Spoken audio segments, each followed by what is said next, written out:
ভিডিওযন্ত্রের কাশিমপুর গ্রাম সংসদ মেম্বার। 2026 না পঞ্চায়েতে কল আছে তো জল নেই, লাইট নেই, রাস্তাঘাট খারাপ, কিন্তু দেখা যাচ্ছে কেন্দ্র থেকে দরাজ সার্টিফিকেট দিচ্ছে। কি বলবেন আজকে আপনারা বিরোধীদের? আসলে সত্যি কথা বলতে কি, আমাদের মাননীয় মুখ্যমন্ত্রী যেসব কাজ করছেন বা করেছেন, তাতে আগামী দিন 26 সালে যে নির্বাচন, এই নির্বাচন কেন্দ্র সরকার মোটামুটি কোনো ওদের কোনো জায়গাই নেই এখন। এই সার আর এই সামান্য এই যে নাগরিকত্ব নিয়ে এটা নিয়ে এখন ইস্যু তুলছে, কিন্তু এটা ওদের বইম্যাং হয়ে যাবে। এই স্যার এখন বর্তমানে আমাদের মুখ্যমন্ত্রী যে প্রক্রিয়া আমাদেরকে অর্ডার দিয়েছে বা রাজনীতিভাবে পদক্ষেপ নিচ্ছেন, যে প্রতি এসআরটা নিয়ে প্রত্যেকটা লোককে আমাদের প্রচার করতে হচ্ছে, ভয়ের কোনো কারণ নেই। এসআরটা কি, এসআরটা কোন যারা ভোটার অরিজিনাল যারা ভোট, তাদের বই অবৈধভাবে কোনো কিছু দেখিয়ে বাদ দেওয়ার চেষ্টা করছে। বিশেষত এটা বলার অপেক্ষা রাখে না, মুসলিমদের প্রতি একটা ভোটটা ভাবছে টোটালটাই তৃণমূলই, এটা যদি কিছু পার্সেন্টেজ কাটিয়ে দেওয়া যায় তাহলে একটা সরকারের বিরোধীদের সুবিধা হবে, যেটা বিশেষ বিরোধী।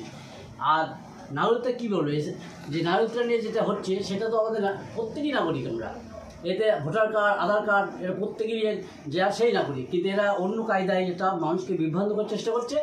এবং আগামী দিন যাতে এই যে হঠাৎ করে গতকাল একটা ডিটেনশন ক্যাম্পেন করেছে, ডিটেনশন কি মানুষকে স্বরাষ্ট্র দপ্তর থেকে মানুষকে ভীত সন্ত্রস্ত করার চেষ্টা করছে, যে কোনো কারণে ভয় দেখিয়ে এটা ভোটের জন্য চেষ্টা করছে। কিন্তু এটা কোনো দিনই আমাদের যা মুখ্যমন্ত্রী যা কাজ করছে, মানুষের সাথে আছে, সব সময় আছে, এটা বিরোধীদের কোনো মতেই আমাদের এখানে কিচ্ছু করতে পারবে না। আমাদের যে ভোট ছিল আরও পার্সেন্টেজ নেমে যাবে। ভাই 2026-এ বিজেপিকে চাই, আবার নতুন মেরুকরণের দিকে এগোচ্ছে বলে আপনি মনে করছেন? এখানে এরা তো আসলে এদের কোনো অস্তিত্ব নেই, বর্তমানে পশ্চিমবাংলায় কোনো অস্তিত্ব নেই। এরা একটা দিক চাইছে যে 70% হিন্দু এদেরকে এইসব ঝামেলায় ফেলে আর কি, বিভ্রান্তি করে একটা মানুষকে চেষ্টা করছে যাতে ভোটটা একটা করার। আমাদের পশ্চিমবঙ্গের সাধারণ মানুষ খুবই সচেতন। এটা শুভেন্দু, এটা যত দিন বিজেপিকে থাকবে তত আমাদেরই সুবিধা, তৃণমূলেরই সুবিধা।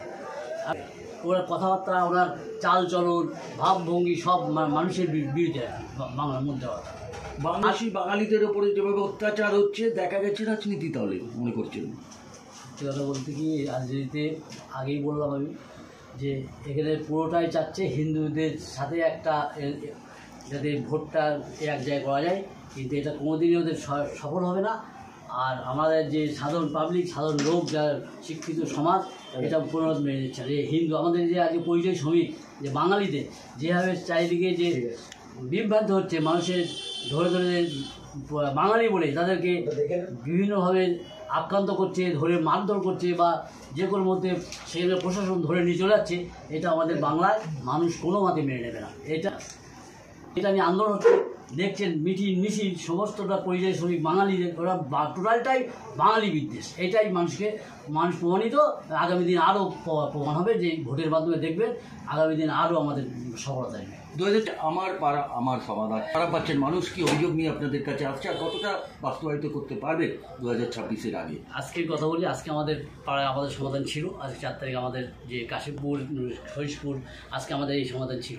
দেখলাম মানুষের উইদাউট একটা মার্কিং করেছি আমরা, তাতে মানুষের প্রবল সাড়া। প্রতিটা মানুষ যে তার ছোটো ছোটো রাস্তা, বিভিন্ন ড্রেন, যার যার সমস্যা সব আজকে এই সমাধানে যে তাদের আর্জি জানিয়েছে। আমরা আমাদের মতো চেষ্টা করেছি। এখানে আমরা যারা মেম্বার আমরা আছি, তাদের কোনো ভূমিকা ছিল না, জাস্ট দাঁড়িয়ে থাকা, যারা রেস্টে সেইটা প্রায়োরিটি দেওয়া, যে কাজ যেটা আগামী দিন স্বাভাবিক সাধারণ মানুষের মাধ্যমে হয় সেটা আমরা দেখছি, এবং খুব মানুষের সাড়া। নেতা অভিষেক বন্দ্যোপাধ্যায় এটা প্রত্যেককে বলেছে যে সত্যি এটা যেটা বলেছে বাস্তব। কিছু দীর্ঘদিন ধরে রাজনীতি করার ক্ষেত্রে দেখা যাচ্ছে একটা জায়গা তো দিতেই হবে।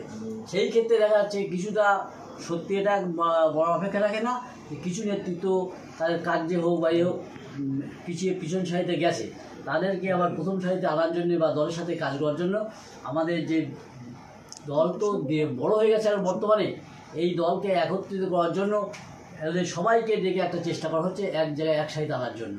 কিন্তু সত্যি একদম বাস্তব কথা বলছি, যেটা বললেন, এটা আগামী দিন যে আরও জুনিয়ররা সামনে আসছে, এরা পিছিয়ে যাচ্ছে, তাদেরকে একত্রিত করার জন্য দল যেটা করার সেটা আমাদের নেতা অভিষেক কুমার চাচ্ছে যে এরা একত্রিত করে দলটা আগামী দিনে যাতে ভালোভাবে চলে।